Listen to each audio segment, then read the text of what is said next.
experienced by flood victims as they rebuilt after the floods. Watch this.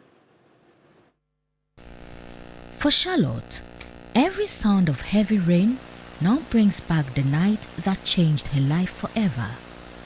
The devastating floods that swept through parts of Accra on June 29 forced her and her family to flee for safety, leaving behind valuables.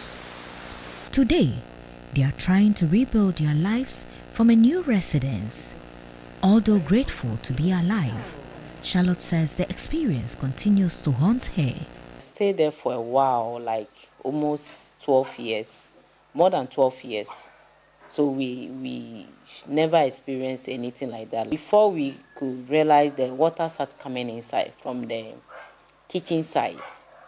And we were trying to mop it out. As you mop it keep coming, you mop it keep coming, and I got tired. I said, listen, let's just leave it to do what you want to do. So we allow it, and we go back to the bedroom side. It's coming from the bathroom too. It's coming from the toilet, and it was just so nasty. I don't know how to feel. I was just confused, scared. I don't know what is going to happen. But all I was praying for that we should be safe. That's what is matter. We should find a way to come out from there. Charlotte's story is one of hundreds emerging after the deadly floods that displaced families, destroyed livelihoods, and claimed lives. For 80-year-old Augustus Chogali, the pain is written across his face as he walks through what remains of his home. He had only moments to escape as flood waters swallowed everything in their path. There was no time to gather valuables, no opportunity to save a lifetime of possessions. Today, only one family portrait remains, a weathered photograph that survived where almost everything light was washed away. The rain was falling, so one of my daughters came out and said, "Daddy, the water is coming into the house through the gate." And within a matter of 10 minutes, the whole house is flooded. We didn't pick a pin. It's very, very difficult, very, very devastating. But I wish I can return here as early as possible. But the way the house is, it needs a lot of work to be done. Anytime I sleep, I have sleepless. Sometimes I sleep 3 hours, and the rest of the night I have to keep work and think. Now living temporarily with a friend, he has been separated from his 2 daughters, who are also relying on the kindness of others for shelter. He has experienced flooding before, but never on this scale. According to my age, and I saw my house being submerged in water, losing all my documents, even land title certificate. All those things are gone. I don't know where to find them. My write-ups, memorable pictures I have one day when I'm no more, all those things are gone. You see, so it's very devastating. I feel very sad. I feel very sad. It is said that God uses certain things to save you from worse things. But this situation, I am confused because I don't know what can happen to me worse than this, apart from death. For Amma Musa, the disaster has left both emotional and financial scars. Her household items, clothing, and essential belongings were destroyed by the flood. Amma and her children now depend entirely on the generosity of friends.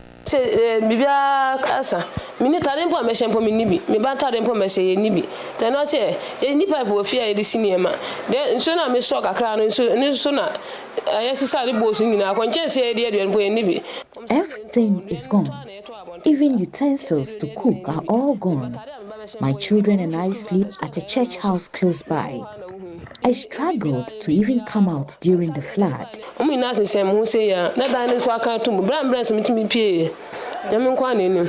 Clinical psychologist Dr. Derek Opon says these emotional reactions are common after disasters. What this thing does is that it puts the individual and their immediate family in a state of total, limbo, where they don't know anything about the future, and it is not a comfortable place to be.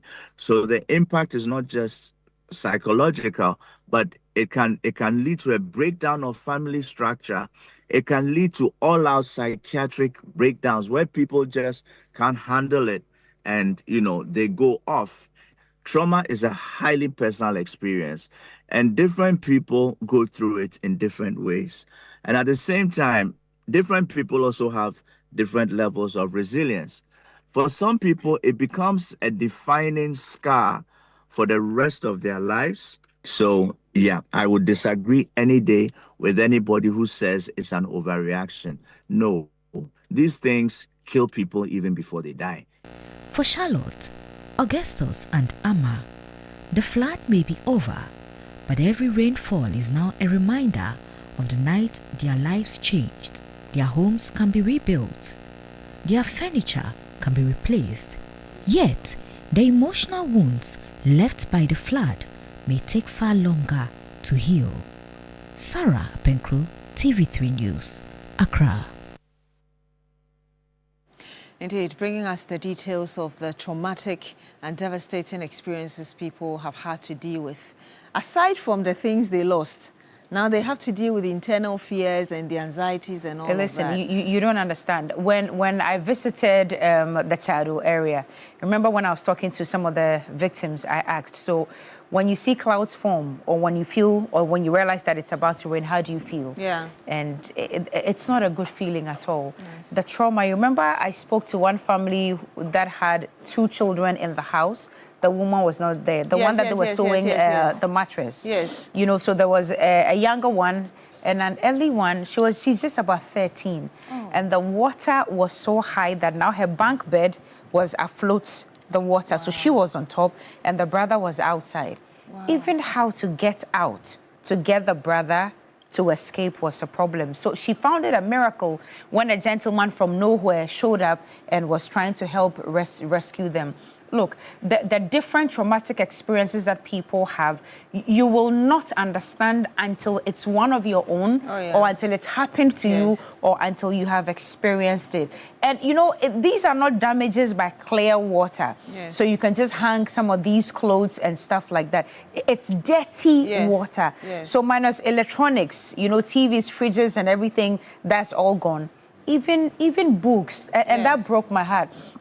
School children have lost books, textbooks, and all of that. And imagine the amount of reinvestment that must be made to get all these books back, buying new ones and all of that. School uniforms gone, shoes. The memories that have been wiped away. My because goodness. Do you know that I still have some of my stuff from junior high school? And sometimes I go through and I'm like, keeping some of your junior high school stuff. Yes, like my exam papers, the reports. You don't? I still do. I still have some of my books. I still go through what I used to write and all of that. Yeah. You don't have any of them?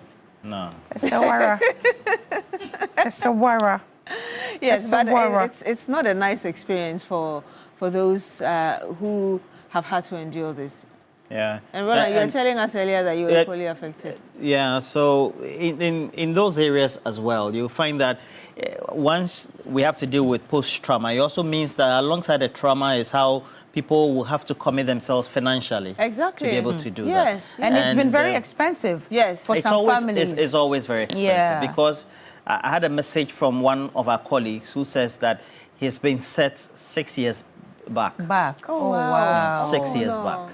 6 years back. He's a school-going person, his children, the family, everybody else. And some even had fiscal cash in there as well for some business activities, and it'd been lost. So, you have individuals like businessman Seydou Agongo donating over 1.5 or 4 million. Wow. The president says that over 350 million should be but 200 devoted. million, But do we have updates on that? But it's Not some yet. of these things that you are talking about, like the books, and then also Bedding. the ongoing things that you use that you didn't necessarily buy, but you compiled over a period that become properties and then personal belongings that you cannot easily get. Yes, I mean, so many people have lost so many things. Last week, actually, beginning of this week, I met a man in Chado whose house was part of the houses down there. I mean, we call it like down the side, the down part of Chado. And he said that his whole place was flooded. He lost about 4 cars, including about 2 4x4s. As for the cars and he sitting told at me mechanic that shops? he was struggling to pick his children from school. He actually owned the house. Wow. And he was looking for a small car to buy. And I mean, you could tell the frustration in his face. And really, he couldn't do anything about it. What will you do about it? You can only just endure the pain. Yeah. Very bad. And then there are others also who are living in places that when they settle, they used not to flood. Yes, but because now, of the indiscriminate way that people have built along the channels of the waterways, you would find that maybe over a year or 2 ago, they've started experiencing floods. And those could be the most dangerous of the point, where people will just not come to terms psychologically with their state of being. And I think that we need to go beyond just giving relief items and then also looking at the psychology of the individuals and how they are able to cope. Because those are not quantifiable. Yes. They are very qualitative. You cannot quantify, for example, how somebody who is going to undertake a presentation of a business proposal to a business he's already signed off, that's already located maybe on his laptop or MacBook or wherever, and then that is taken by floods or spoils. Yes. You know, so those are some of the things that we need to deal with and then grapple with. And then we look at the last result. How do we make sure we prevent or minimize, you know, the effects of the flood? I'm not too sure. The stories are always the same. Yes, I think that if you found yourself in such a situation, perhaps it would be good to talk to loved ones and also seek professional help if you think you can't really handle it, or you've had loved ones talking to you and you still can't get over it. It would be good to seek professional help just to help you, because I mean, they say that as long as there's life, there's hope. You can always get back these but things, sometimes even hope when is it not, takes time. It's not enough, you know.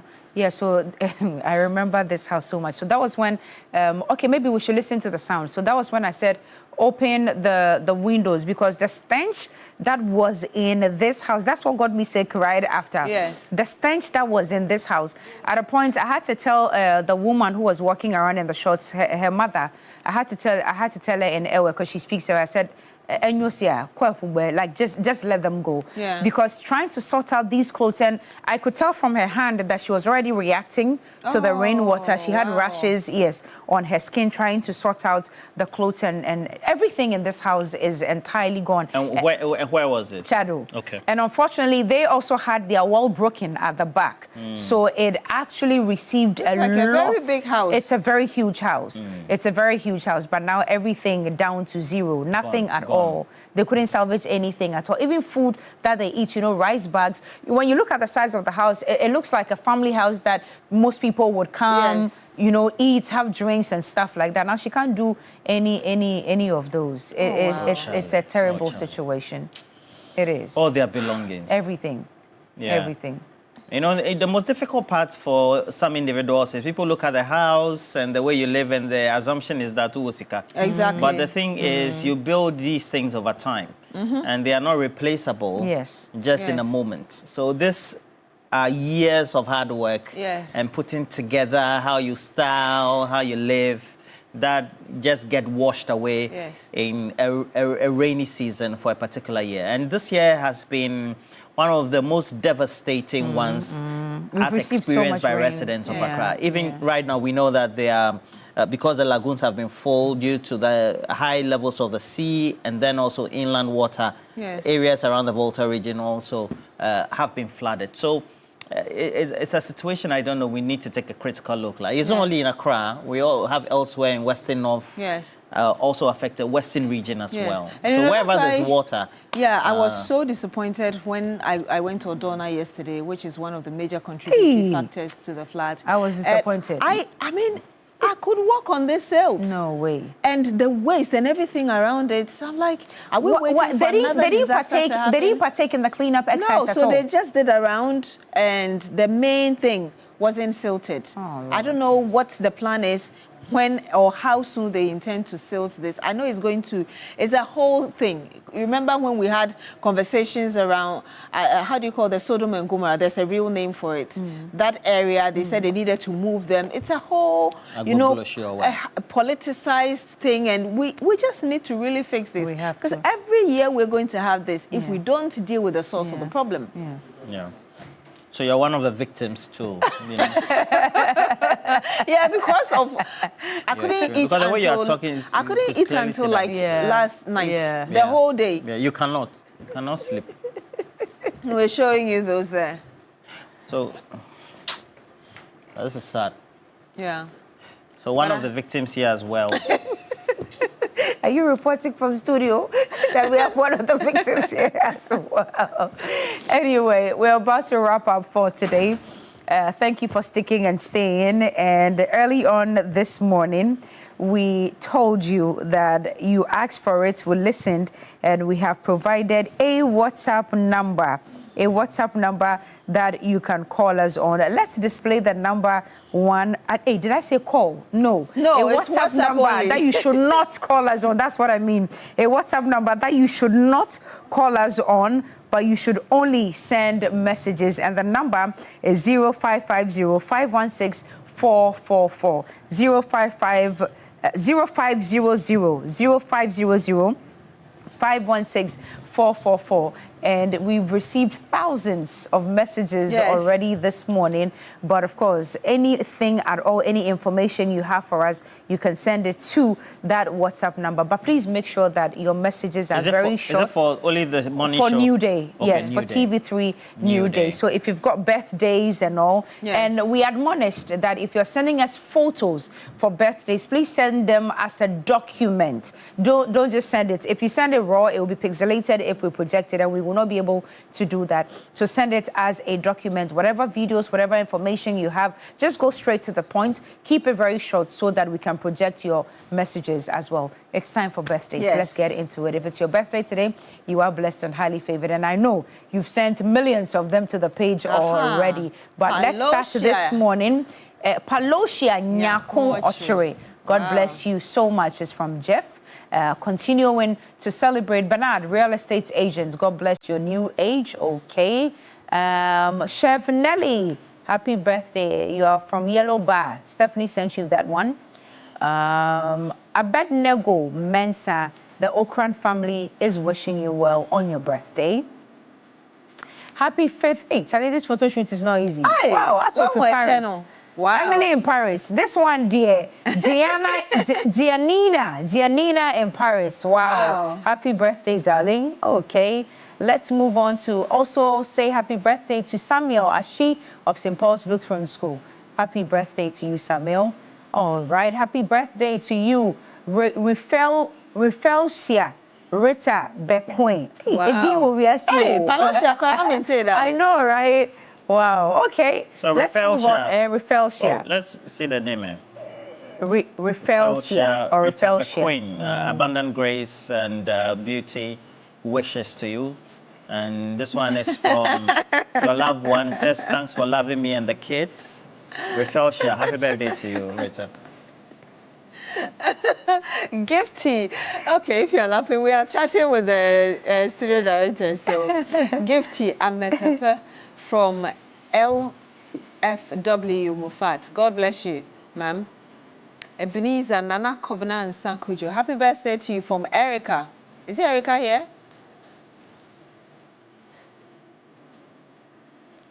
Oh, bless Yaira Koku Amevuvo. Amevuvo, hello? Now, bless. Now. There was, we have unisex names, you understand? So, yeah. Miss Victoria Ameya, CEO of Okunupa Companies. Wow. What are the nefe? Happy birthday to you. Birthday same Sasa. Yeah, Oh, so I sent one for our own person here, Doris Annan. Yes. Yeah, so Doris Annan is Radio Media General celebrating the birthday. Sent a photo, but we haven't been able to. Yeah, Group but head Doris of Annan, birthdays. happy birthday to you, right here. From all of us, Radio Media General. Yes. General manager of birthdays. Yes. Okay, so that'll be it for the show. Make sure you join us same time tomorrow. But we'll have the latest round of sports highlights coming up next. And then also for midday, please join us.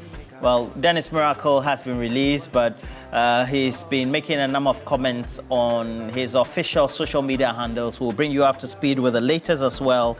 And then good morning to you, Chairman Kwesi Taylor. Wish you all the best for the day. All right, let's see you same time tomorrow. Enjoy the rest of our programming. Indeed.